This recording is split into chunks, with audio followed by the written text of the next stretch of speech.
오늘 성경 말씀은 민수기 28장 1절에서 15절입니다. 사람이 존재하는 근본적인 목적은 하나님께 예배하기 위함입니다. 성경에서 하나님께서는 찬송을 받으시기 위하여 자기 백성을 지으셨다고 하셨습니다.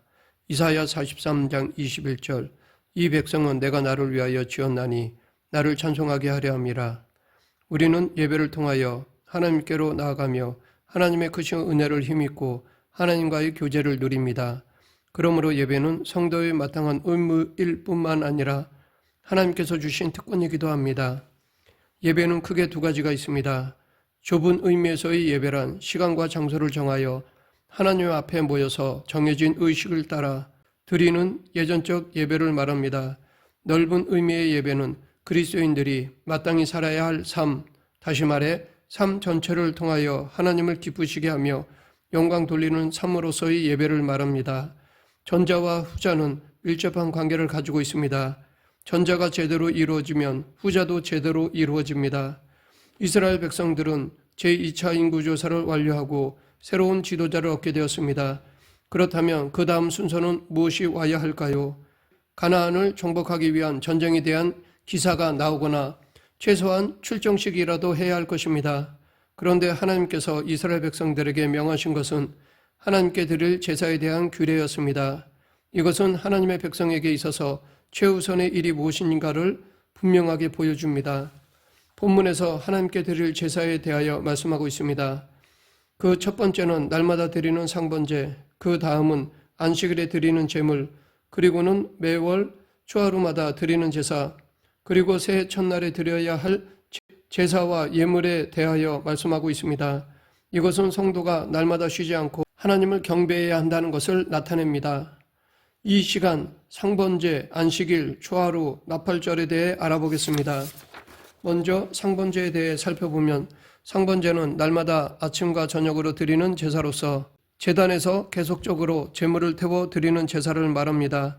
하나님께서는 이스라엘 백성들이 하루를 예배로 시작해서 예배로 마치게 하셨습니다.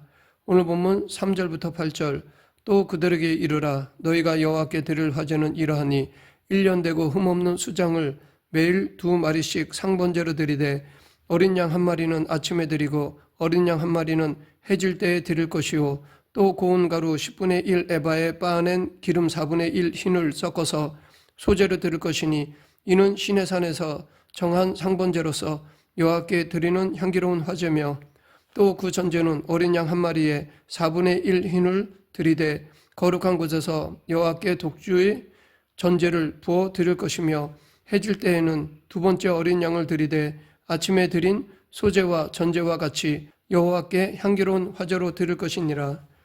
하나님께 드리는 제사에는 소나 양이나 염소 같은 짐승으로 드리는 제사가 있었고 곡식으로 드리는 소제가 있었습니다. 그리고 기름이나 포도주 또는 독주를 부어 드리는 전제가 있었습니다. 태우는 것은 하나님께 온전히 바침을 의미하는데 이것은 우리를 구원하시기 위하여 희생당하신 예수 그리스도를 예표합니다. 함께 드려진 고운 가루는 그리스도의 온전하신 순종을, 기름은 성령을, 독주는 하나님을 기쁘시게 한 그리스도의 철저한 순종을 가리킵니다. 사도 바울은 자신의 남은 생애를 전제로 쏟아붓기를 원했습니다. 그래서 빌립보서 2장 17절에서 만일 너희 믿음의 제물과 섬김 위에 내가 나를 전제로 드릴지라도 나는 기뻐하고 너희 무리와 함께 기뻐하리니 라고 하였습니다. 상번제는 하나님의 백성이 매일 하나님을 위하여 살아야 한다는 것을 의미합니다.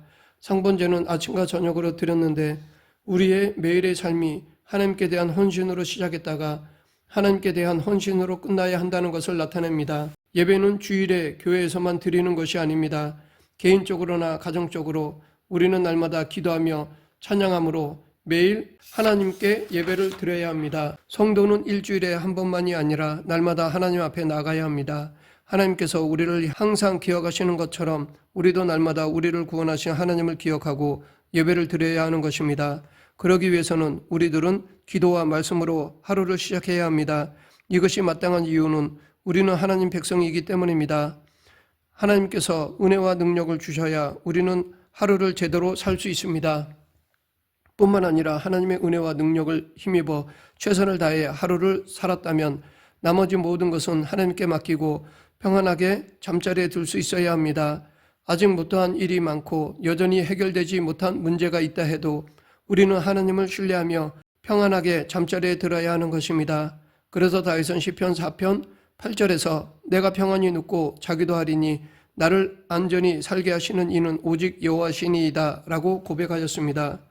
다음 안식일에 대해 살펴보면 안식일에는 매일 드리는 제사 외에 1년 되고 흠없는 수장 둘과 소제와 전제를 함께 드려야 했습니다. 오늘 본문 9절 10절 안식일에는 1년 되고 흠없는 수장 2마리와 고운 가루 10분의 2의 기름 섞은 소제와 그 전제를 드릴 것이니 이는 상번제와 그 전제 외에 매 안식일의 번제니라. 안식일에는 평일보다 배 이상의 제물을 드렸습니다. 안식일은 하나님께 예배드리는 특별한 날이므로 다른 날보다 예배하기를 더욱 힘써야 했습니다. 하나님께서는 이스라엘 백성들이 특별히 당신을 만나며 당신께 예배하도록 안식일을 제정하셨습니다.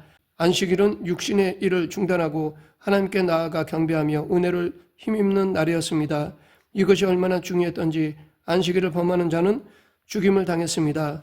이것을 통해 하나님께서는 육신의 일과 먹고 사는 것보다 당신께 경배하며 은혜를 힘입는 것이 우선이라는 것을 강조하셨습니다. 많은 사람이 형편이 나아지면 신앙생활을 잘하겠다고 말합니다. 그러나 그것은 불가능합니다. 어려울 때 하나님을 온전히 섬기지 못하는 사람은 형편이 좋아져도 하나님을 잘 섬길 수 없게 됩니다. 왜냐하면 그때는 바쁜 일들, 하고 싶은 일들이 더 많아지기 때문입니다.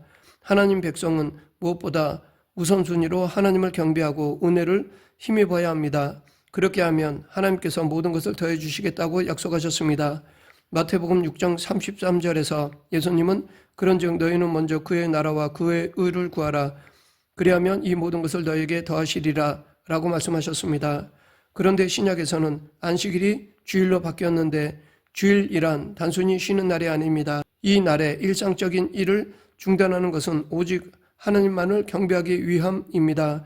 그러므로 우리는 특별히 주일만큼은 하나님께 온전히 예배하며 하나님께 헌신하도록 힘써야 할 것입니다. 이 날은 쉬는 날이 아니라 더욱 하나님 앞으로 나아가는 날입니다. 우리는 주일을 더욱 경건하게 하나님만을 전적으로 섬기는 날로 구별하여 지켜야 할 것입니다. 계속해서 초하루에 대해 살펴보면 초하루는 달이 시작되는 날인데 이 날은 하나님께서 모든 것을 다스리신다는 것을 기억하며 감사하는 절기로 지켰습니다. 오늘 본문 11절부터 15절 초하루에는 수송아지 2마리와 수장 1마리와 1년 되고 흠없는 수장 7마리로 여호와께 번제를 드리되 매 수송아지에는 고운 가루 10분의 3의 기름 섞은 소제와 수장 1마리에는 고운 가루 10분의 2의 기름 섞은 소제와 매 어린 양에는 고운 가루 10분의 1의 기름 섞은 소제를 향기로운 번제로 여호와께 화제를 드릴 것이며 그 전제는 수송아지 1마리에 포도주 반 흰이요 수장 1마리에 3분의 1 흰이요 어린 양 1마리에 4분의 1 흰이니 이는 1년 중 매월 초하루의 번제이며 또 상번제와 그 전제 외에 수점서 1마리를 속죄제로 여호와께 드릴 것이니라. 매월 초하루를 지키는 것은 하나님께서 이 달도 다스리신다라는 것을 기억하며 하나님을 더 의지하는 것을 나타냅니다. 초하루에는 안식일보다 더 많은 제물을 드렸는데 지난 한 달 동안의 죄를 용서받기 위함이었습니다. 그리고 새로운 달에 내릴 하나님의 은총을 간구하며 하나님께 헌신을 다짐했습니다. 마지막으로 나팔절에 대해 살펴보면 일곱째 달 1일이 나팔절인데 일반적으로 볼 때 정월 초하루에 해당합니다. 그러므로 이 날은 새해가 시작되는 첫날인 것입니다. 나팔 소리가 울려 퍼지면서 나팔절이 선포되면 모든 일손을 놓고 하루를 안식하며 성회로 모였습니다. 그리고 1년 중 하루 단위로는 가장 많은 제물을 드렸는데 이 날에는 매일 드리는 상번제와 초하루의 제물 그리고 나팔절의 제물을 드렸습니다. 그만큼 이 날은 중요한 날이었습니다. 아마도 그것은 1년이 시작되는 첫날이었을 뿐만 아니라 속죄일과 초막절이 들어있는 달의 첫날이었기 때문일 것입니다. 나팔절은 이스라엘 백성들로 하여금 그 달에 들어있는 속죄일의 회개와 초막절의 역사를 내다보도록 주의를 환기시키는 절기입니다. 이 날에는 종일토록 나팔을 불되 누구든지 어디서나 들을 수 있게 불었습니다. 나팔을 부는 것이 이 날의 특징입니다. 이날에 나팔을 부는 것은 예수 그리스도를 통한 구원의 기쁜 소식을 널리 전하는 것을 의미합니다. 또 이날은 그리스도의 재림을 예표하는데 나팔 소리는 그리스도의 재림 때 성도를 불러 모으는 소리를 뜻하는 것입니다. 그러므로 나팔절은 예수 그리스도의 초림과 복음 전파의 사역, 그리고 순환과 죽음과 부활, 승천, 그리고 재림과 심판으로 이어지는 일련의 구속 사건을 상기시키는 절기라고 할 수 있습니다. 이 날의 나팔은 구원의 선포 또는 그리스도께서 열어주시는 새 시대를 선포하는 의미를 가지고 있습니다. 나팔절은 정월 초하루에 해당됩니다. 지금 우리도 새해를 시작하면서 송구 영신 예배를 드리는데 이 예배가 나팔절과 비슷합니다. 이 날 우리는 한 해 동안 지은 죄를 다시 한번 회개하며 새로운 마음으로 하나님 앞에 나아갑니다. 그리고 하나님께 경배하며 하나님을 의지하며 한 해를 시작하는 것입니다. 송구 영신 예배를 드릴 때마다 하나님께서 우리에게 또다시 새 출발을 할 수 있게 해주신 것이 얼마나 감사한지 가르쳐 줍니다. 즉, 이 예배는 하나님께서 이 한 해도 우리와 함께 하신다는 사실이 얼마나 든든하고 기쁜지를 가르쳐 줍니다. 우리는 한 해를 시작하면서 하나님께서 우리의 소망이시며 능력이시고 인도자이심을 기억하며 감사해야 합니다. 그리고 천국에서 맞이할 새 날을 바라봐야 합니다. 과거 이스라엘 백성들도 이날 힘차게 나팔을 불어 하나님을 찬양하며 하나님의 주권을 선포했던 것입니다. 지금까지 살펴보았듯이 매일 드리는 제사와 안식일, 초하루, 그리고 새해 첫날에 드리는 제사는 우리가 늘 예배하는 삶을 살아야 함을 보여줍니다. 성도는 마땅히 하나님께 예배하며 헌신하는 삶을 살아야 합니다. 그것은 하나님께서 우리를 창조하셨고 구원하셨으며 말할 수 없는 은혜를 주셨기 때문입니다. 우리는 언제 어느 때나 감사가 넘쳐야 합니다. 그래서 사도 바울은 데살로니가 전서 5장 18절에서 범사에 감사하라, 이것이 그리스도 예수 안에서 너희를 향하신 하나님의 뜻이니라 라고 하였습니다. 말씀을 맺겠습니다. 예수님께서는 우리를 구원하시기 위하여 십자가에서 희생을 당하셨습니다. 우리가 어떻게 이 은혜를 보답할 수 있을까요? 또 날마다 순간마다 베푸시는 셀 수 없는 은혜는 어떻습니까? 우리가 하나님께 예배를 드린다고 해서 이 모든 은혜를 보답할 수는 없습니다. 우리는 단지 이 은혜들을 잊지 않고 감사하면서 오직 나를 구원하신 예수님만을 위하여 헌신된 삶을 살아야 합니다. 그것을 나타내는 것이 바로 예배입니다. 우리 모두 예전적 예배뿐만 아니라 매 순간순간의 삶을 예배의 마음으로 살아가는 성도가 되길 간절히 축원합니다. 기도하겠습니다. 생사와 화복을 주관하신 하나님 아버지, 교회에서의 예전적 예배뿐 아니라 매일의 삶으로서의 예배도 온전히 드리는 그리스도인이 되게 하여 주시옵소서. 예수님 이름으로 기도드립니다. 아멘.